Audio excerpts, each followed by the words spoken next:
Hi, Hello, I'm Julian. and I'm Tom. We are Team Binge, and we are binging the Afterparty, and we are here for episode 7, which is whose episode, Tom? Danner's Mind movie, Detective Danner. Detective Danner's. And so we can dive right into this. We don't have any admin stuff to get into. Nothing to talk about in terms of opening credits. Nothing was different that I noticed. I hit the skip button and got right into it. Okay, so let me ask right off the bat here: do you ever watch the opening credits? I only if I don't hit the button quick enough to say skip intro. Did you? You didn't watch it like the very first episode? Yeah, I mean, I know the... Okay, wait, are we talking credits or are we talking recap? No, I'm talking about the credits. Okay, the Opening credits where it's like the kind of cartoony. silhouettes, Yep. cartoony. Yeah, I've seen it. So I remember watching the very first episode and watching it all the way through and thinking like, oh, this is kind of weird. There's like piano keys. There's like a bear that pops up at one point. There's like Okay. a killer and they're running from the cops. I'm like, that's interesting. And then I'm with you for the rest of the season. I have been skipping it, but because we're close to the end here. We only have the finale after this episode. I'm like, let me watch through all this again. If you watch through the credits, it is beat by beat every single one of the episodes. It starts with Anik and Zoe sitting on a bench, and like Anik has like flowers, so it's kind of like the romantic comedy, and then transitions into like the road and guys fighting on the road with like engines revving for Brett's episode. Then it gets piano keys with a guy, like three silhouette guys dancing on top of the piano keys, which is Jasper in his episode. Then it jumps to like the horror movie of like the silhouette of a guy with a knife in the door and she screams and runs to the side. Chelsea's Mind movie. Pans to a bunch of windows and like the side of a building, everybody having a party, and there's like two people making out in one room of the windows. Walt's episode and the St. Patrick's Day party.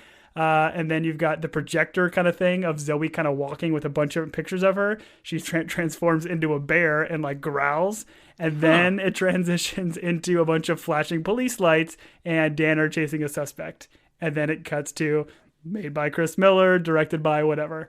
So it covers every single one of these episodes in that sequence. And it's the same... It's not just for this one since we're at this point. If we had been Yep. paying attention, we would have known which episode was which episode from the very Yeah, beginning. I remember watching it on the very first, like the pilot episode. I'm like, this stuff has to mean stuff because it's just way too random and everything. But I loved how it literally followed every one of the episodes sequentially as well.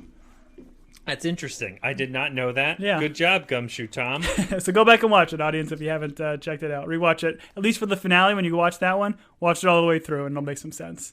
I'm trying to think if there have been open credits of any show that I really engaged with that I watched instead of skipped. I mean, before we had that option, obviously I watched them. But I know I've told you to watch this, or at least the opening credits. I think I made you watch it, but The Peacemaker, the most recent on one HBO, on yeah. HBO Max, which is John Cena playing this over-the-top DC comic book hero. But that is phenomenal. Even if you Sure. don't watch the series, go on YouTube and search Peacemaker opening sequence. It was very funny. I think The Simpsons is probably the only one I would consistently watch just because they change it. Yeah, the chalkboard changes whatever Bart's writing on there. Right, and then the last scene where they get on the couch. True. That's interesting. Well, good for you. I'm glad that you went through that. Somebody's got to detect on this podcast. No, you did a great job detecting. If only... This is like you being like, oh, I had a prophecy, but telling us you had a prophecy after the event happened. Yeah. It would have been real nice, and we figured this out episode 2, and we'd be like, oh, I bet 3's going to be a dancing music one. I thought the exact same thing when I did this. I'm like, I did this way too late. And I'm sure the internet would have told me had I dove a little bit You're deeper. A modern-day prophet, Tom.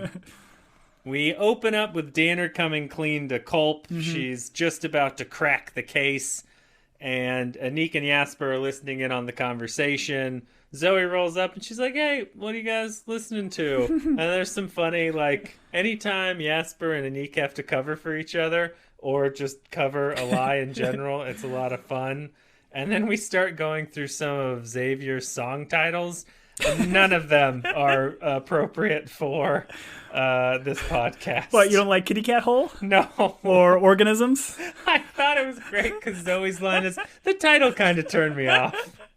I liked Organisms. Oh, man. Another hit's coming. Where did it go? Did I already tell this story? One time I was like doing biology homework and my mom walked over and she was like, oh, what are you reading about or what are you working on in class? And it was about organisms. But you do that thing where you like mispronounce a word And so I said orgasms, and she was like, what? And I, at the time, didn't know what it was. I would argue I probably still don't know what it is.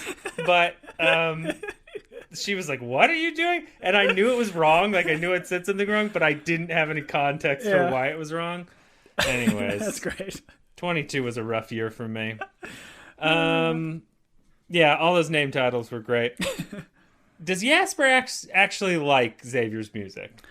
I mean, he seems to, right? Like, is this the jealousy? Is he jealous of all this stuff? Do you think that he grew into pop music after going through his ska phase? Maybe I'm reading into it because it's Ben Schwartz and, like, there's, like, a sarcasm, like, streak to it. But I can't tell if he's like, oh, this guy's a genius, like, lyrically, or if it's... But I guess... I think he seriously does like some of his lyrics and some of his songs. I guess he he's trying recognizes artist game recognizes game, I guess is what it is. I mean, he's trying to get him to bless his track. Do you think that's just purely because of his fame, or that he does have a modicum of respect for the man? I think it could be both. Yeah. I think it could be both. Anik thanks Zoe for sticking up for him in there, and oops! We've slipped, Anik, and we've given away that we're listening in on people's conversation and that they've been dropping some eaves. Yes, and I like how, like you think, not Jasper, but you think Anik is going to hold this aside a little bit, but he kind of immediately comes clean and says, yep, this is what we're doing, and like told her the truth right away. Sure, that's what you do with people you love. You tell them the truth. I do appreciate that Jasper eventually begrudgingly gives up his earbud, but just puts it in his ear, is like, and then cleans it off. This is for you, my lady, for your ear hole. And then she wipes it off, and he's like, "Oh, I just cleaned it. I just a lot more bacteria in your mouth." Yeah, that's where most of it is. I did appreciate Anik being like, "Hey, man, be cool. Give my girl so we can talk. so we can or listen. So good." Did you get a sense for, like, again, Jasper's still heavy on or high on my potential hit list here? Do you think he? I think he gives it up too easy. Okay. I think he fights harder if he's the murderer. You think know? so? Okay. Because he's in the dark now. And I've even thought it from, like, Zoe's perspective. Oh, Zoe's like, you can listen into all the conversations. Like, she doesn't act any more suspicious or, like, more nervous or anything now that she knows they've been listening to all of them. Yeah. But, I don't know. Maybe they're all murderers. Maybe this isn't the first murder they've all done. It is very funny when they push Jasper away. He's trying to weasel in, and they're like, no. And he just keeps pushing him aside so that he can put his head next to Zoe's head. We get Danner's story. Mm-hmm. Jermaine the Ringer. Yeah, she starts bringing up Jermaine and how, like, I know this man. Like, I don't just know of him. And the Culp comes in, he's like, yeah, he saw the La Brea Tar Pit murders. They're making a limited series on it. A-list actors. It's going to be a big deal. Like, and he's like, it's a award play. Yeah. We all know. That's great. Do you think that's going to be, maybe season 2 is going to be the La Brea Tar Pit murders? Maybe we go back. If they bring back Jermaine, I got that actor's name later on. That guy's great. He plays that character so well. Yeah. But I love how Danner lays on the couch and Culp's like, what are you doing?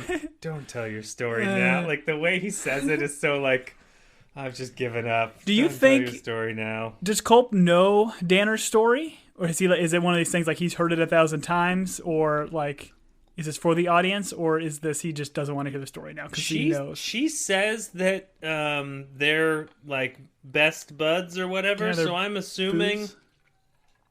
That he has heard the story and that he knows her background. I can't imagine sitting in a car with someone for 12 hours a day and not going over these things. Is that what detectives do? I think that's what they do. Yeah, they take statements and they help people not find egg boilers, egg makers.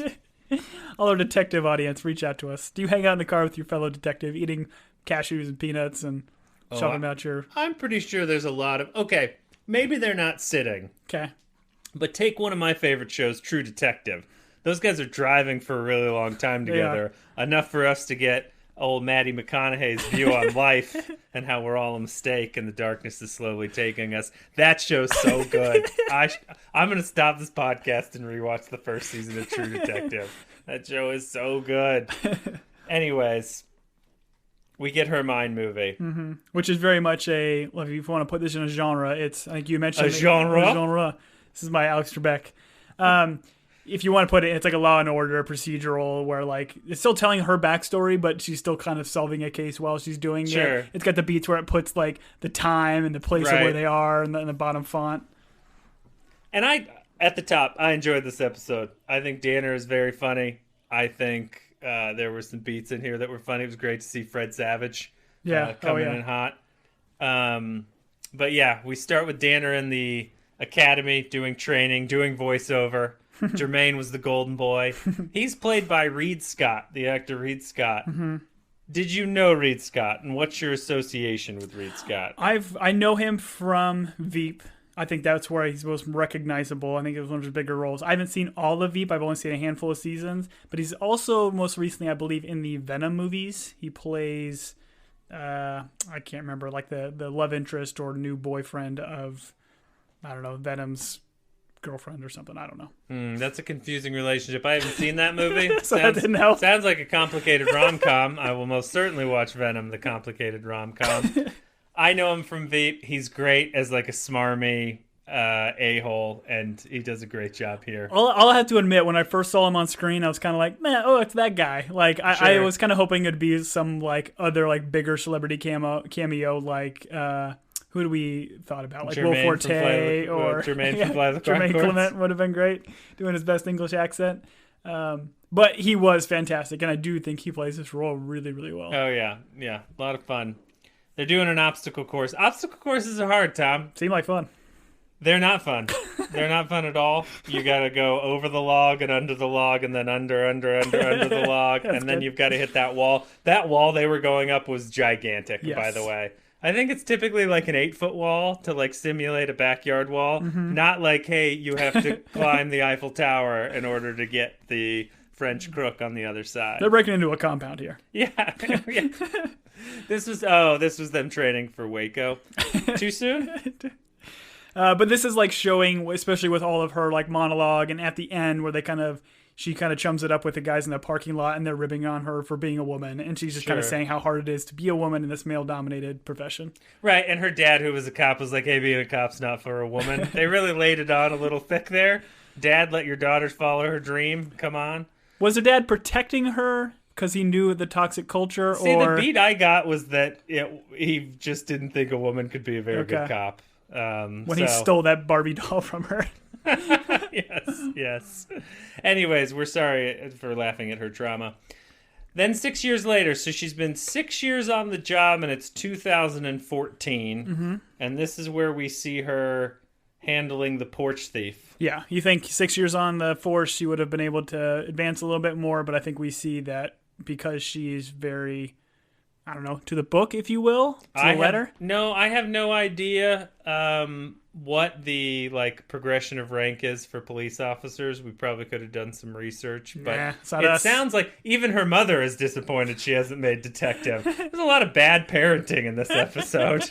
But no, we can talk about Danner's policing because I've got some thoughts on just her general demeanor and interacting with people. But we see her and her partner talking to a woman whose egg cooker was stolen off of the porch. Now I gotta ask, because they made a lot of big kerfuffle about this egg cooker and how amazing it is. I do not own an egg cooker. I believe you do. I own an egg cooker. That egg cooker was used tonight at random at the request of my daughter because she wanted hard-boiled eggs for dinner. And we're the type of family that will let kid eat hard-boiled eggs for dinner. Like she's a prisoner. And a little bit of salt. The things are great. Yeah, a little bit. We gave her double ration of salt, yes. But she had to eat the shell, which she was disappointed in. No, so the egg cooker we have is you pour like a thimble's amount of water, you plug it in, you put a button, and they come out fantastic every time. I gotta get one. Oh, you do have to puncture them with a little needle, though, for some reason. No, okay. I'm not gonna get into all the inner workings, but it's great. If you like, I like hard-boiled eggs. Works wonders. It's like 12 minutes. The things are all cooked perfectly. I do too. We tend to like end up throwing away some eggs, and like if I get to it too late and I don't hard-boil them quick enough. But yeah, it is a to-do to hard-boil eggs in a pot and pan. I love a good deviled egg, which we talk about during this episode. Her partner is very much a bro. This guy's great, man. And he's so great. He's like, we aren't going to be able to help you with this. That's his line to the lady. Did you recognize this gentleman? So he looks so familiar to me. Yeah. So familiar. Yep. Looked up his IMDb. Both my wife and discussed him. Really? Had not really seen anything he had been in. His name is Jimmy. It's a Tarto. I don't know. I don't know who the guy is. Tatro. But he's from 22 Jump Street. He was in the sequel of it, and he kind of played, I think, one of the other like bro guys with Channing Tatum's character. Was he a detective? No, he was. I don't know. I don't think he was a cop in that one. I think he was just like one of the other college kids or whatever that he was with. And he was also in American Vandal. Did you ever watch that on Netflix? I tried. I couldn't get into it. It's very much like a serial podcast meets. Gosh, what was that other big murder mystery thing on Netflix? I mean, I guess there was a bunch of Making a Murderer. There you go. Perfect. So it was very much like that, but it was just like the whole premises of he's like a high school like jock. And there's a bunch of phallic symbols written all over the school. Graffiti, yeah. sure. But the way it's filmed and the way he acts in it is really, really good. I definitely recommend to give it a go. I tried. I'll take your word for it. I probably won't Not try you. again. The audience, listening audience, you should give it a go. We get the doorbell cam footage. She's like, oh, by the way, I've got doorbell. Of course she does, right? Everyone does at this point. You assume this old lady like doesn't get it. She's not like Right. tech savvy, but she's brilliant. She's like, oh, I've got video of the guy. You want to see him? And they're like, oh, yeah. Oh, great. The bro cop's like, oh, that'll be very helpful. So it's a green-haired porch pirate is what we're going to say. That old lady's great. Danner's like, I'm sorry for swearing. She's like, I don't give an F. Yeah. That was wonderful. When old people swear aggressively, it's always fun. Unless it's like racist, then it's not necessarily fun. No. They get a call on the radio. What's the number, Tom? They get to 187. The 187. Which is homicide. They're excited. Is that universally homicide? I'm pretty sure it is, yes. Wonderful. Fred Savage's wife's been murdered. What's your feeling on Fred Savage? I did not grow up watching The Wonder Years. I think Sure. that was a little bit past my prime. I want to say he was on something I watched recently. Oh, maybe the Austin Powers movies. I think he was like the mole. Yeah. He had, like a cameo in that. Sure. I'm not sure what else he's done recent. Oh no, it's that lawyer one. The You're gonna Grinder. you're gonna Listen, tell me about it. I know you. It like only went for one season, but if you like Rob Lowe had a reconnaissance, a Rob Lowe-assance. I don't know what the term is. Fred Savage had a Savage attack. The two of them in The Grinder. The Grinder's incredible. I don't know why America didn't like it. Actually, I'll tell you why. Because America doesn't know what's funny. And so, watch The Grinder. I don't know. It's probably streaming somewhere. But it was the whole premise of The Grinder. For people that don't know, I'll give the quick pitch. Fred Savage, stays home as the loyal son. He takes over, the family law firm as a real lawyer. Rob Lowe's the brother, goes off to Hollywood and plays a TV lawyer called The Grinder. And then Rob Lowe leaves the show, comes back home, and then starts messing with Fred Savage at the real law firm. Okay. And Rob Lowe's helping him lawyer, but he's only doing his Grinder bit. And it's incredible. That sounds pretty funny. Oh, it's a lot of fun. Anyways, Fred Savage, his poor wife's dead. These guys want to get involved in the investigation, but they're relegated to perimeter duty, which I would say perimeter duty is important. I don't know why they're going to expect they're going to roll on the scene and start, I don't know, chalk outlining the body and shooting UV ray light to see if it's blood, urine, or semen. That's not their job. They're supposed to do perimeter duty. I mean, it doesn't seem like she even makes mention, it's somebody famous, but not super famous, because there's no, Right. press out there that they really have to keep at bay. So I can understand it's probably not the most glamorous of roles. Sure. But also they're, whatever the detective lead or the, captain on scene, he just doesn't seem like he likes them very much. So I start to think that maybe they just have a reputation of not being the greatest cops in the world, so... Well, I mean, I think we get it later about her not being a team player. It gets heavy-handed later, but maybe Right. there's already a sense that she's not a team player. She's too, quote-unquote, goody-goody, or actually, abiding by the law. Sure. Or, doesn't think everyone's guilty all the time. Yeah. Yeah. Danner's trying to figure out the crime. She runs through, it's kind of fun to watch her mind work. She's like, oh, well, he's crying on the porch. 9 times out of 10, it's domestic, but he's not under arrest. I bet he got hit, or I bet she got hit with a pool thingy. Yeah. She's, trying to name off murder weapons. Which is good, because we saw this in, the very first episodes of the series, where she is a good detective. Right. And, we see it very early on, where she is very capable and does a very good job if she gets the opportunity. She runs under the rope and talks to her old friend Trisha. Yes. Trisha kind of comes in, which is, I think, kind of gives her the 411 about what's happening on the scene. And again, Trisha's forensics, right? Trisha's forensics, yeah, she kind of mentioned she got out of the lab, but clearly she had to get another woman to give her any sort of like insight or whatever into some of the details. Like she wasn't going to get any help from any of these men. Then she sees Jermaine Reed Scott is so good. So good in this role. Arrogant. Is that his name? Did I write his name down? Yeah, right? Reed Scott. Reed Scott? Yeah. All right. Reed Scott. Oh, okay. It is. It's Scottish. I forgot. Danner shows him the video footage of the green-haired porch pirate from the video of the lady, and he's like, man, I like that you're trying to solve this crime. You're really mad-dogging it. This mad-dogging thing, I was like, are they in on the joke? Is this supposed to be serious? Is Danner in on the joke? Like, what's happening here? Because he kind of not backhanded, but he said it during the training montage or whatever, right? He called her mad dog with her while he was going up. Came out of nowhere. She was kind of like, what is this or whatever? And eventually we get to why he really calls her mad dog, which is not a term of endearment. Right. But I do like how it again ends where it's like, yeah, and I don't have a pecker. Right. Right. He's like, all these guys just want to, be super cool. They don't want to actually solve crimes. And she's like, well, I don't have a pecker. I'll take your word for it, is his reply.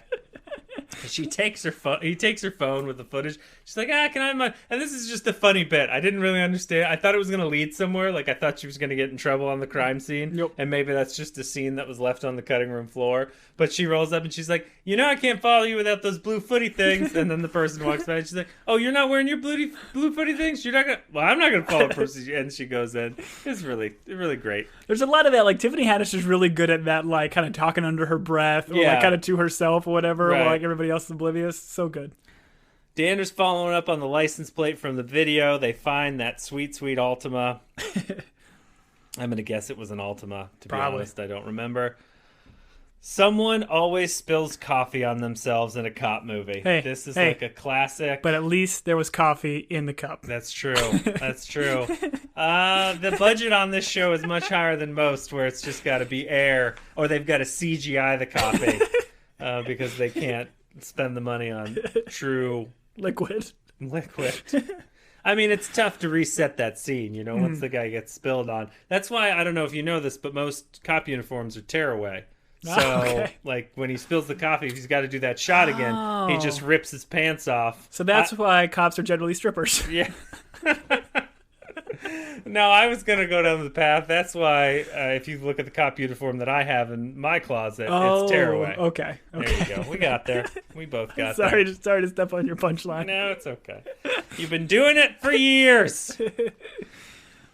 I have latte on my gun. It's like trying to wipe it off. Like, I had a latte on my gun. She's like, have you ever shot that thing before? Which I think is an unfair question. Like, you would hope most cops go their career not having to shoot. But yeah, they got to train likely with it a lot and continue to... Oh, that's fair, I guess. Because he goes, not in the field, but at my brother's wedding, I shot a bunch of pillows. Put a mag into some decorative pillows. It's like, man, you must be from Florida. This was great. It's like, no, I'm from Arizona. It's like the Florida of the West. It's like the Florida of the West. As Arizona podcasters, did you take offense to this? I did not. We're the Wild West, man. I'm fine with it. Doesn't bother me at all. Keep your laws elsewhere. That's my thought. That was funny. No, I did find it very funny. Guy with the bong opens the door. Rule number 1 in life, don't open the door with drug paraphernalia in your hand. Even though this is California and no one cares about bongs, just a good rule. Don't open a door with something that might be construed as illegal in your hand. Well, and Danner clearly pronounces herself as a cop. Like, right. Yeah, LAPD here. Already has a gun drawn. Yeah. The guy, honestly, he should have been arrested just for being dumb. Well, we don't know what his fate was. That's true. He might be dead. They get into a foot chase. They catch him. I like the partners rolling the guy up against the fence, and she's like, hey, partner, we just want to talk to him. We find out Willow. And Danner, I had issue with this on the second watch. I don't think I noticed it the first time. But the second watch, it was very much like... I think the show is trying to establish that, Danner's good with people or, is, a caring cop. But this was like such an after-school special in terms of she's like, hey, you must be close with your mom. Oh, people call me Mad Dog. Like, there's all these things that on the second watch I was like, I don't know what's happening here, but I guess it's Danner telling the story, so maybe that is just her like recalling it and making herself. That's a very good really point. Good. Yeah, I don't know. I feel like it was almost one of the writers in the room who was a big Willow fan because they mentioned the movie. Like, yeah, is that yeah. Willow the tree or the movie? Yeah, and they make the reference of like I don't know. I guess Val Kilmer's character was named Madsen something. I don't know what it is. So they kind of relate that then to Mad Dog. So I feel like it was a little bit of that, a little bit of clever writing, and a little bit of kind of Danner maybe kind of talking herself up. She's like, oh, I bet you were close with your mom because she has the tattoo written on her hand. Mm-hmm. Then she defends the egg cooker, which every good cop would. And then she lets us know that murder's not a victimless crime. I always thought it was. Well, I mean, the victim is typically no longer on the mortal plane, so they're not really upset anymore. Yeah. They're just gone. So maybe it is the only victimless crime. We should probably cut that. I'm going to keep it. All right. Then we're with Jermaine and Danner with Willow, and they've got the interrogation room. And I got to be honest, there's something about interrogation room scenes I just enjoy. It's fun. Interrogation or interrogation? What did I say? You say interrogation. It's like the interior of a building. Okay. Interrogation. Okay, we'll go with that word. If you need to be all fancy, we'll say the right word, interrogation. I think you said that in another episode, and my wife called you out, and now I have to call you out on the pod. All right, well, whatever. I have been known to mess up words, hence why I do this for a living. This and only this. This and only this. Actually, my other job requires me to do a lot of talking, so... Anyways, they're in a interrogation room. It's gonna make me self-conscious every time I say it now. You said it wrong again. Thanks, jerk. I like Jermaine's. I like these scenes. I like Jermaine's line. He's like, "Look at her. She looks like an adorable cast-off in an X-Men movie." Because her hair's green. And, her hair's green. She's like waiting there to get questioned and probably very nervous. And it was good. He's like upset. He's like, the wife of the producer of the best cop show I've ever seen got murdered. Tom, what's the best cop show you've ever seen? Based on your reaction earlier, I'm assuming yours is True Detective Season 1. Listen, I didn't think about that when I wrote this question, but I'm going to say shows that ran at least 5 seasons. Okay. True Detective's only got 3. God, but I hope they make 4 and 5. Unquestionably, the best cop drama show ever made is The Wire. Really? Yeah. You've seen all seasons of The Wire. Every season of The Wire. And I did not see it like when it was like Prime HBO, Sure. like this was their HBO Sunday block or whatever. I watched it well after. And it's funny watching The Wire because like it has so many really, really good characters and a lot of people that are like, hey, it's that guy. Right. So every time I say that we're watching like a movie or something, I'll be like, hey, it's that guy. My wife always says, oh, is that somebody from The Wire? I'm like, yep, absolutely. Right. Every time you see Michael B. Jordan. Michael B. Jordan. She's like, yep. yeah, Michael B. Jordan's been in other things. You're like, no, he's from The Wire. He'll always be from The Wire for me. I think we watched 2 seasons. It's a really good show, but it's not the best cop show ever. The best cop show ever made is Justified with Timothy Olyphant. You tried to get me to watch that. It was too procedural for me, man. No, you've made a mistake. Walt Goggins is great, and so is Timothy Olyphant. The other acceptable option would be Deadwood, and the second option would be that's more of a sheriff movie. The Die Hard, where Timothy Olyphant's the bad guy. Every cop show must have Timothy Olyphant. Okay, That's I'm sensing a theme. The season of The Wire where Timothy Olyphant played Bunk was my favorite one. There you go. Good Wire reference, Julian. Yeah, thank you. Willow claims she's innocent, as all guilty people do, Tom. Yeah. She says she was somewhere with her boyfriend, and then I think this is when Danner checks Instagram. Or she's like, oh, check Instagram. And Jermaine's like, I hate social media. It brings out the worst in people. I like Facebook, though. Connects you to people from the past. People thought you might have been a dork in high school. And this is where we find Jermaine's motivation. I was going to say. There's a lot of people back there that thought he was a dork. Now he's tall, handsome, and he puts innocent people behind bars. The coolest thing a detective can do. And this was, what did we establish year? 2014. So Yeah. like this was probably, like, was Instagram that big at that time? I have no idea, Tom. I don't have Instagram. Facebook definitely probably was the bigger of the social media. I don't have Instagram, Tom, but Team Binge does. We You sure can do. get in touch with us at teambingepodcast@gmail.com or email us at teambingepodcast@gmail.com. I figure at this that's point. what I just said. No. I thought you mentioned the team. No, I just did the Gmail. No, did you? Yeah. Is this you me do not, Twitter. Is this me not paying attention to you? Well, Yes, Is this exactly. me waiting for my turn to talk That's and then exactly not paying what attention just to you? happened. Listen, And now we have it on a recording. we've said it enough. People that listen to this pod know where to go. It's the internet. It's 21st century. Oh, we also have a website, teambinge.com. Yep. Where we sell, no, I was going to make a joke. But I'm not gonna do Widgets. it. we We sell sell widgets widgets. and stickers.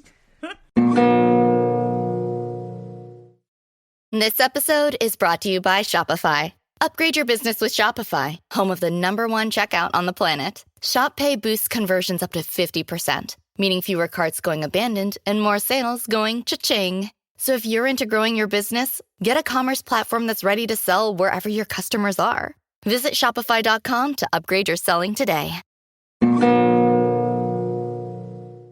Danner sticks up for Willow in the timeline. She's like, hey, I'm on Instagram. She's telling the truth. Jermaine sends her for coffee. His coffee order, Tom. I'll allow you to deliver the coffee order. Full fat goat milk dusting of cocoa.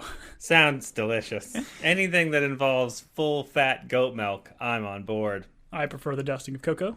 You're a full fat cat milk guy, aren't you? I'm a cat milk guy. I think we've discussed this before. Very much a fan of cat milk, yep. Fucker.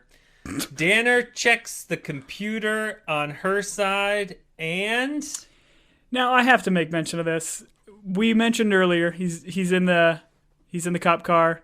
Danner does an abrupt stop. Partner gets coffee Spills all over coffee, him. yep. Coffee clearly in that cup, spilt on him.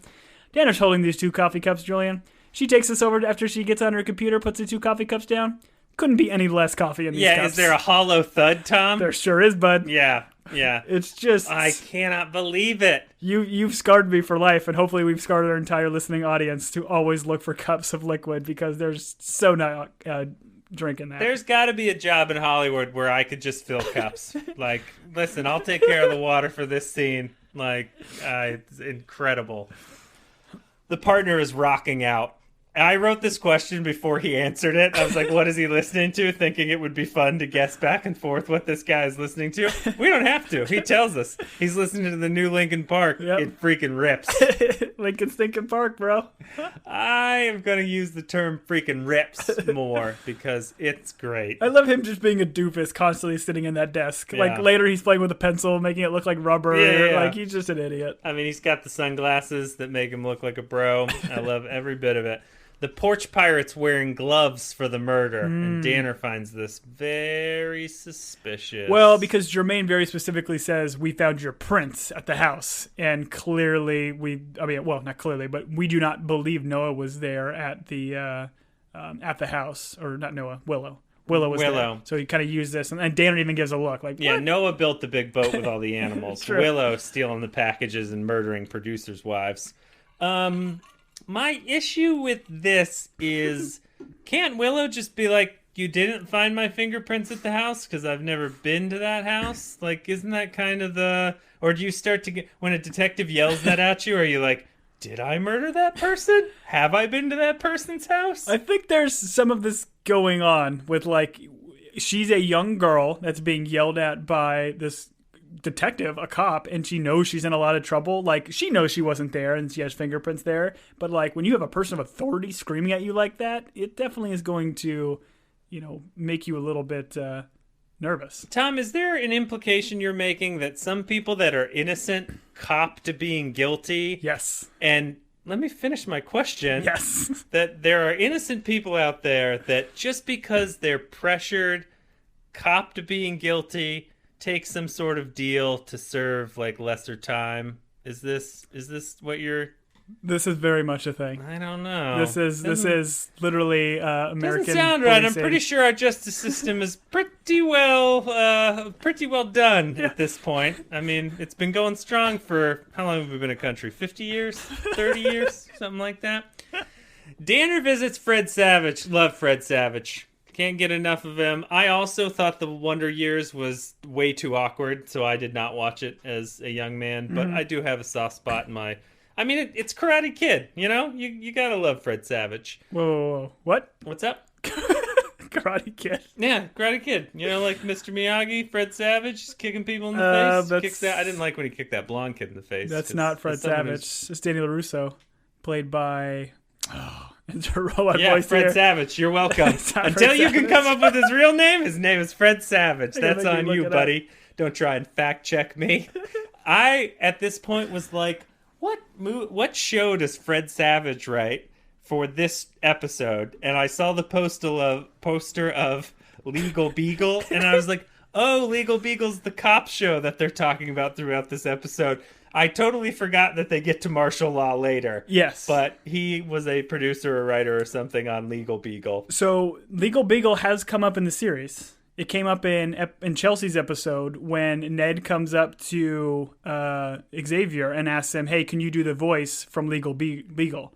And he does that thing like, you can't handle the woof. Oh. So it is in universe. It was also one of the billboards in the Zoe's cartoon episode. It's in the background. Like the Legal Beagle poster is up there. I didn't mention it because I thought it was more of a throwaway, but it is interesting how it's come up multiple times. Is Fred Savage the murderer?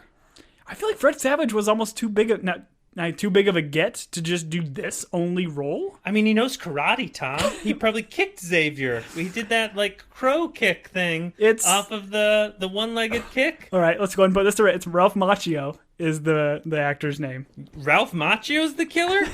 No. I don't even know who that is. Anyways, Karate Kid Fred Savage is the producer of Legal Beagle. I did not catch that Legal Beagle had been brought up. Yeah. As someone who owns a beagle, I can just tell you, don't own beagles. The dogs are untrainable. I love our dog. Untrainable. The amount of times I've had to edit this podcast to get his howling out of the background is actually 0, but he's still an unruly dog. No, the real show he does is Martial Law. Martial Law is great. This is like... Justified.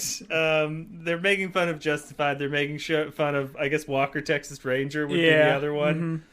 Anyone or Longmire? Have you ever seen Longmire? I've heard of it, but I haven't seen it. Longmire is great. They're all great. I love any type of cop with a cowboy hat on. That's my type of guy. Is that more of a sheriff than a cop? I don't know. He's a marshal, like the dog from Paw Patrol.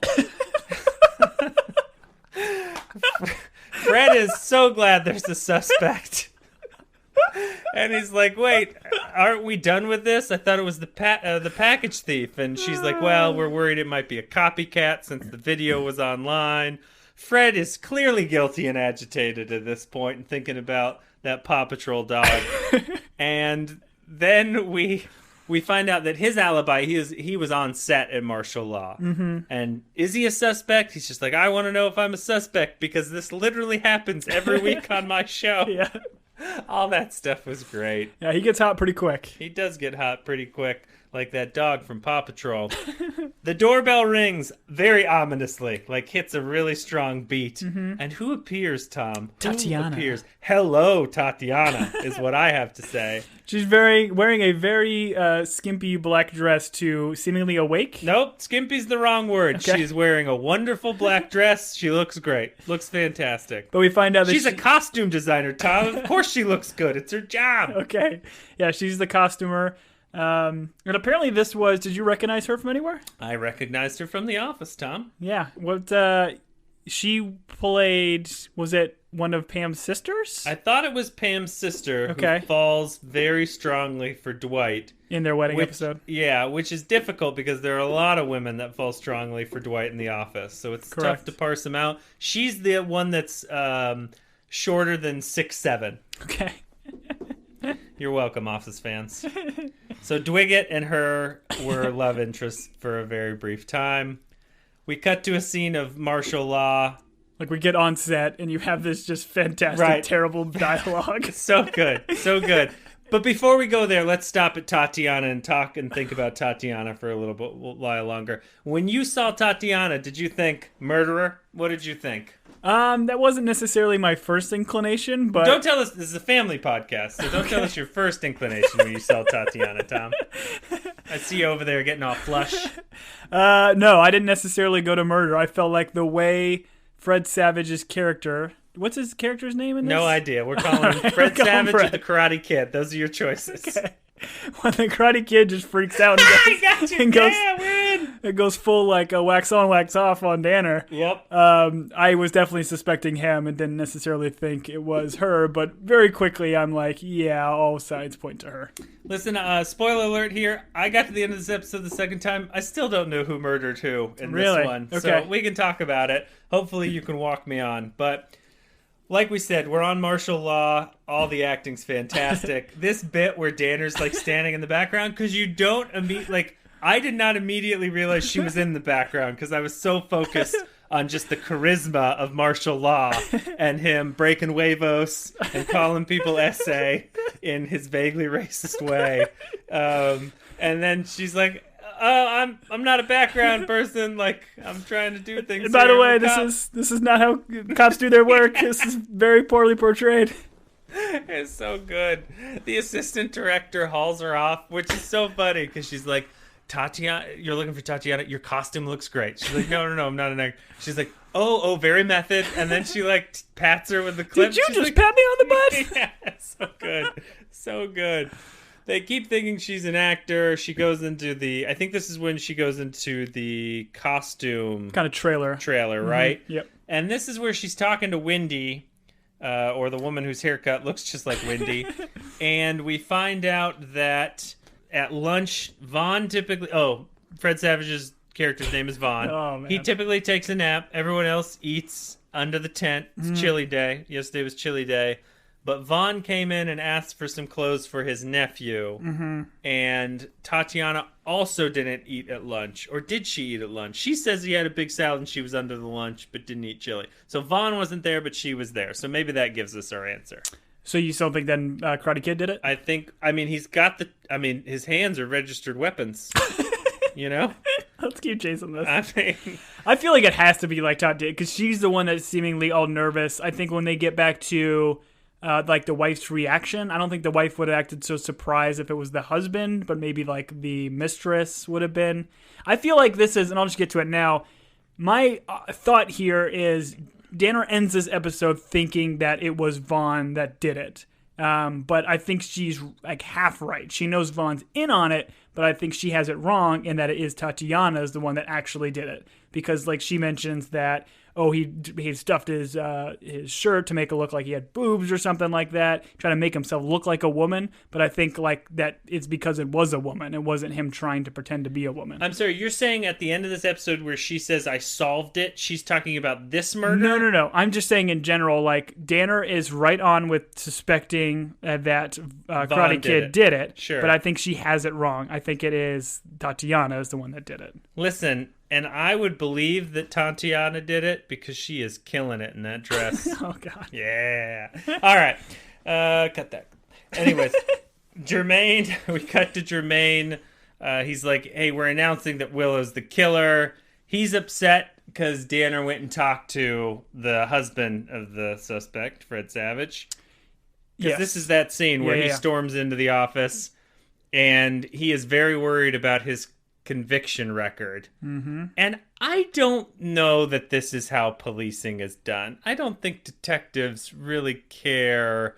Like, they're not going to go out of their way to, like, really make an innocent person take the fall just so their conviction record is up and so that they can be a consultant on legal, legal, and martial law, right? Which is everybody's dream job. Right. Tell me I still can believe in the justice system, Tom. No, I think you can, you should. I think what they're doing is just, it's very stylized, but I think this does happen. And there's been, I think, Making a Murderer, we mentioned that earlier, that Netflix podcast of these like detectives that were grilling this young kid and eventually essentially like having him admit to this crime that he didn't do. And it's been documented like over and over and over again that a lot of times people admit guilt to things they never did because they're afraid to go to trial, because they can't afford lawyers, their public defenders are terrible. Like it is played very heavy-handed in this, but I'm kind of sad to say I think this does happen. Okay. Well, let's end here because now I'm just sad.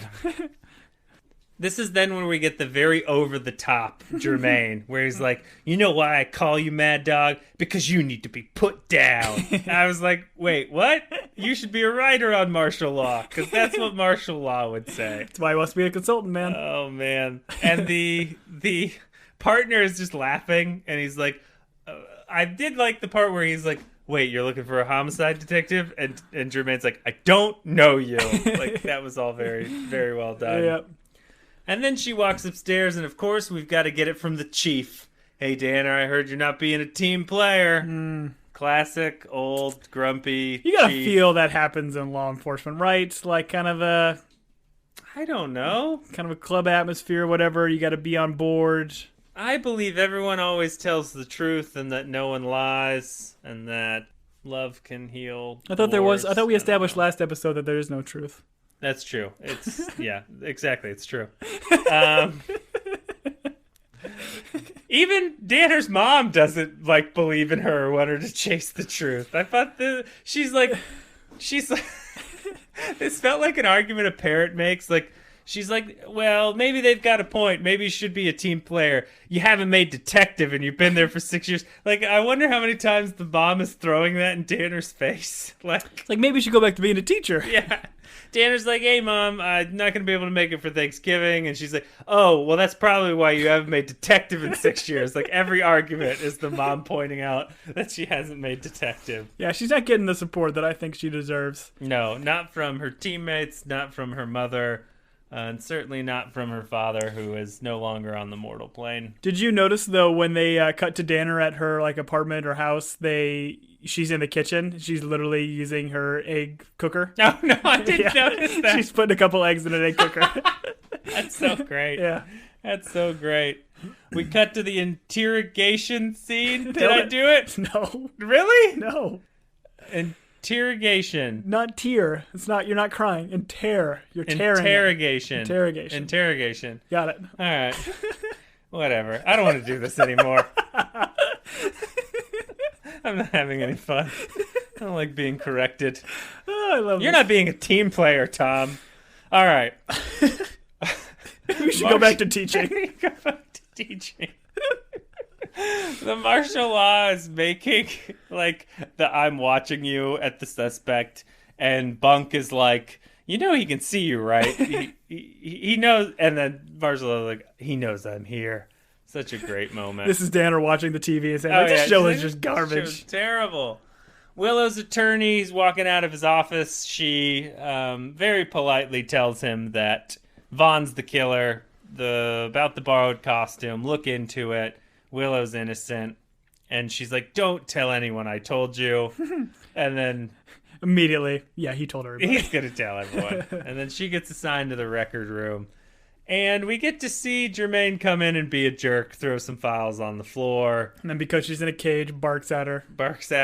I had to pause it. I don't know if this is just a strange moment, but when he barks at her and then walks on, she makes a face, and then I think she starts laughing. And I was like, wait, did she break? Tiffany had us break and they just like left it in? Or I went and watched it and I was like, after watching it 4 times, I was like, I don't know if she's laughing or that's like a grimace. But yeah, it might have been a choice to say like she's laughing off him. It's just ridiculous. Right.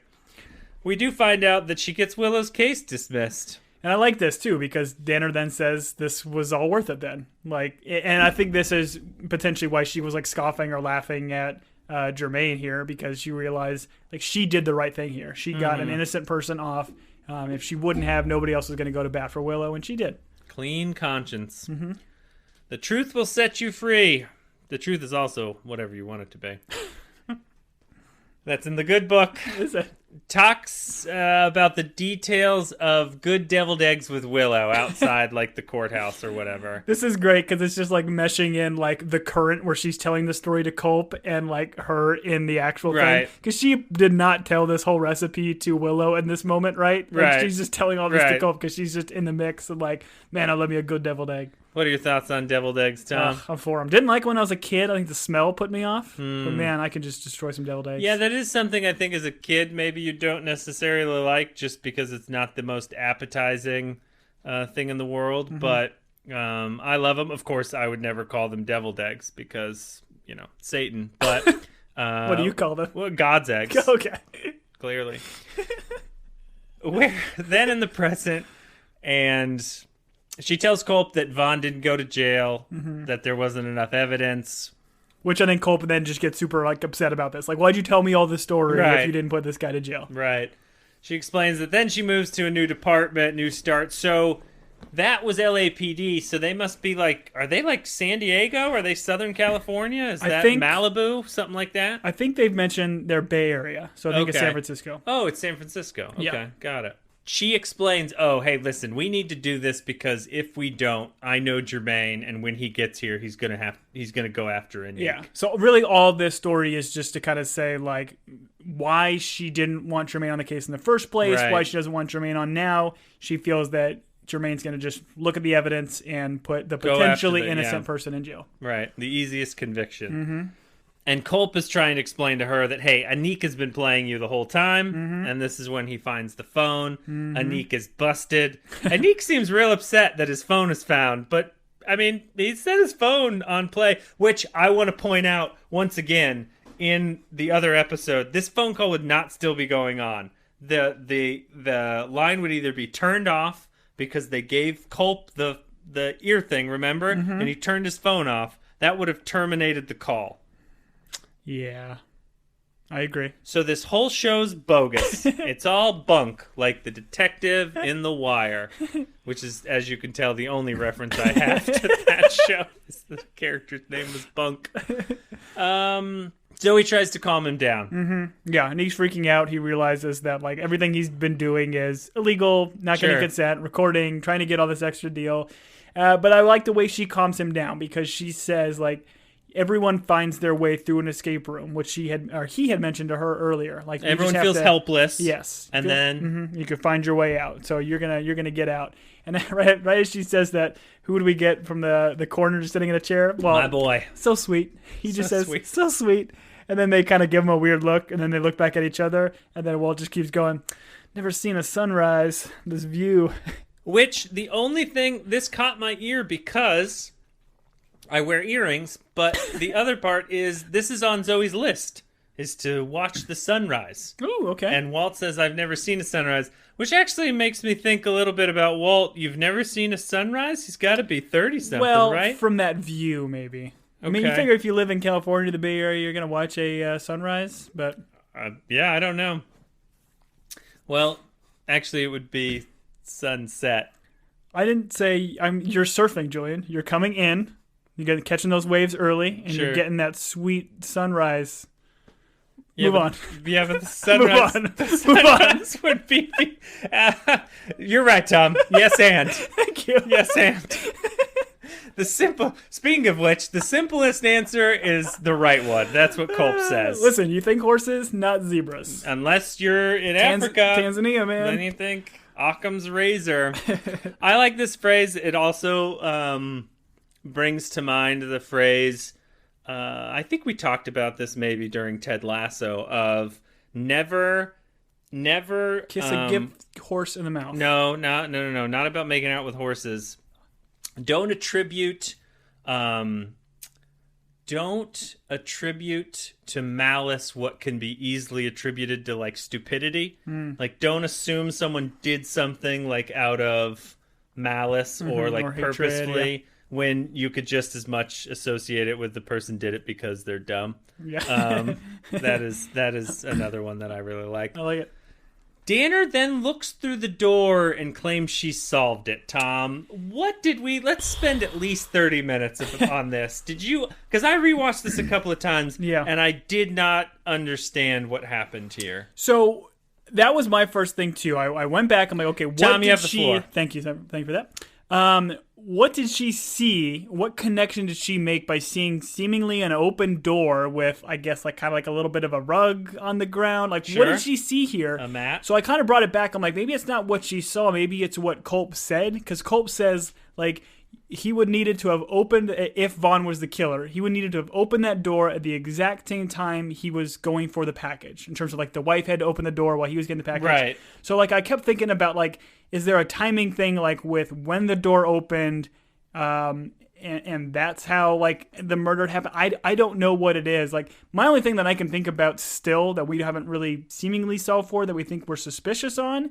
is that mirror that's in Xavier's room. Sure. I still think that's either a two-way mirror, or one of our listeners thought it might be a closet, which I think is fair. Maybe it's just a closet that just has a mirror on it. You can just open it up. Maybe that was like open at some point when they first went to Xavier's room and it got closed, and that's what they're seeing. I don't know what to make of this, and I'm with you. Like, I racked my brain. You got any theories? I thought more about the Vaughn murder than like the Xavier murder during this episode.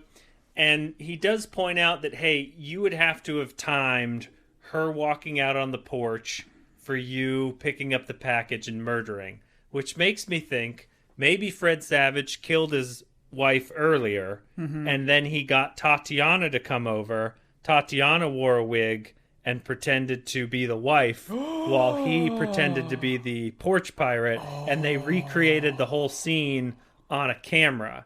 Now, how that relates to the Xavier murder, I don't know. That's brilliant, because in that shot we see like the back of the wife. Right, and she's like, oh, does this woman look puzzled or like surprised? Yeah. And she's like, oh, she looks like she's confused by her face, but you only see like a sliver of her face.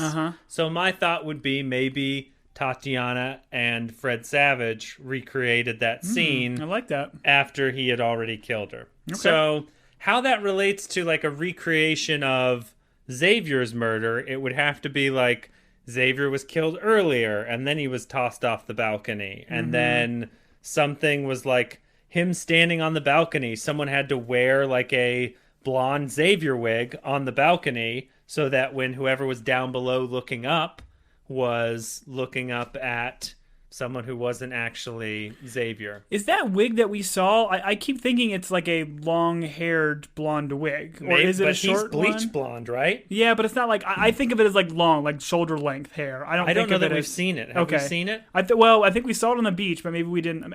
We should have gone back and rewatched that scene to at least. We should have be able done to a see lot it. of things, Tom. This is very true, but I love that, man. That's a really good theory, and it's not a coincidence that this episode very heavily features somebody wearing a wig to disguise themselves, Right. and that we're missing a wig somewhere in Right. the plot hole of this murder mystery. So it's Right. gonna come in, and Plot Hole was the name of Xavier's Yeah. hit song, right? yes, after Kitty Cat Hole, Right. there's a sequel.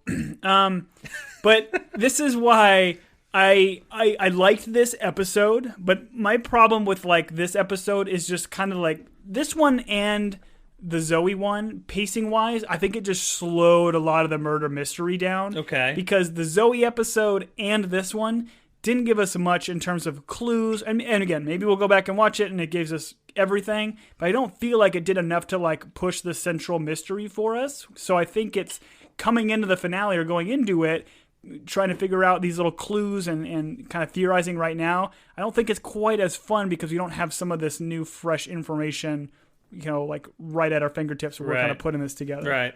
No, I agree with you. I think they're like, I put shows in two types of categories, like in terms of like murder mystery ones. It's like there's murder mystery ones where they are never going to give you the solution until the final episode, and it's going to be something like you never would have picked up on, you never would have known.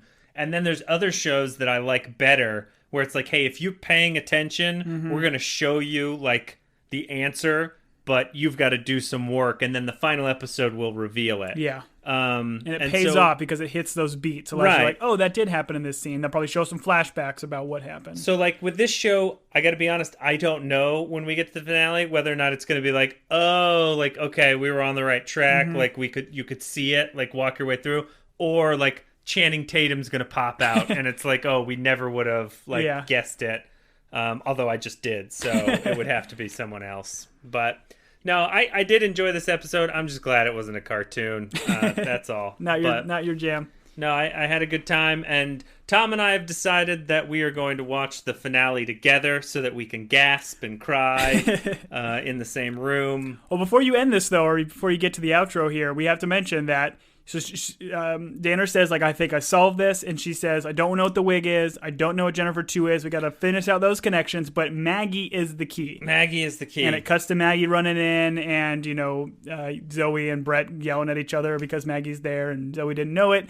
But the assumption is that Maggie was hiding somewhere. She saw something. I don't know why Danner would have put that together, that Maggie is the solution. I mean, there's other people there that she hasn't interviewed, like Quiet Heather or Shapiro. Right. I don't know why specifically Maggie is jumping to her. Have we seen in any other episodes of, like, Danner? She knows that Maggie's there because I think they eventually tell her that that's after Brett's Mind movie. She was waiting in the car and all that, but... No, I have no idea why this sparked a thought of Maggie. Mm-hmm. And I also don't know why, like, so in our theory, like, the wig plays, like, the wig's a pivotal role, but she says at the end of this one, I don't know how the wig fits in, I don't know how Gen 2 fits in. Yeah. So it's like, okay, she figured it out without those things fitting in. Yeah. So then are they a part of the solution, or are they just red herrings? Mm-hmm. So I don't know. I don't feel like I got closer on this one other than the Vaughn and Tatiana murder. I hope Tatiana's the murderer. I'd love to bring her in, maybe get her Mind movie. But all right, well, so we're going into the finale. I got to get final predictions. Danner. You don't get multiple. Danner's the killer. Okay, you're going to seriously go with Danner. Vaughn's the killer. You got to have one... Serious? Yes, one serious guess. And you don't have to go through all of the stuff, but just give me one serious guess and their motive. Okay. I am going to stick with Jasper. Okay. Because of the... It's not Jasper, though. It's not Jasper. Well, I'm going to go Jasper if you want to go somebody different. I still think it's Jasper because of, like, I feel like he's jealous. He might have been the one that broke it up in high school, but I still think he's jealous. I don't know if it was intentional, Jasper potentially doing this, but he's just been, to me, the most suspicious. I think you can rule out Anik. They wouldn't have done this whole Danner episode if it was Anik. Like, I think that's just a complete waste because then Jermaine would come in and say, oh, it's Anik. And, oh, hey, audience, it was Anik the whole time. I don't think it can be Anik. So it's Chelsea, Waltz, Zoe, or a wild card. Okay. I'll stick with Zoe then. Okay. I don't have a good reason. Okay. I'm just going to be stubborn and stick with Zoe. Because that was your initial prediction? Because I don't want Anik and Zoe to wind up happily ever after. Because I want everyone to be sad. Other than Brett. I want Brett to be happy. He's such a great person. There was a line in this episode where she calls him something in a jacket. She's like, it's where Maggie is holding and playing her quiet song. And she's like, you're just a turd in a jacket or something like that. She's like, you're a 6'3" turd in a jacket, I think is the line. And I felt that. I really did. I'm not that tall, but I felt it. Anyways, I've continued to enjoy the show. Thanks for watching it with me. I'm excited to finally watch the finale. I'm glad that our audience stuck this out with us and did not send us the answers. Because God knows if they had sent us an email, we would have read it and known what happened. So thank you for keeping this spoiler free. And we also appreciate those of you that have reached out and played along with us. It's been fun. If you want to give us your final predictions, don't tell us after you've watched the finale, but give us your final predictions. You can reach us at teambingepodcast@gmail.com. You can also reach us at teambingepodcast@gmail.com or Twitter. All right, everyone, have a wonderful day. I have been Julian. And I'm Gumshoe Tom. Gumshoe Tom. See you at the finale, everybody. Yeah.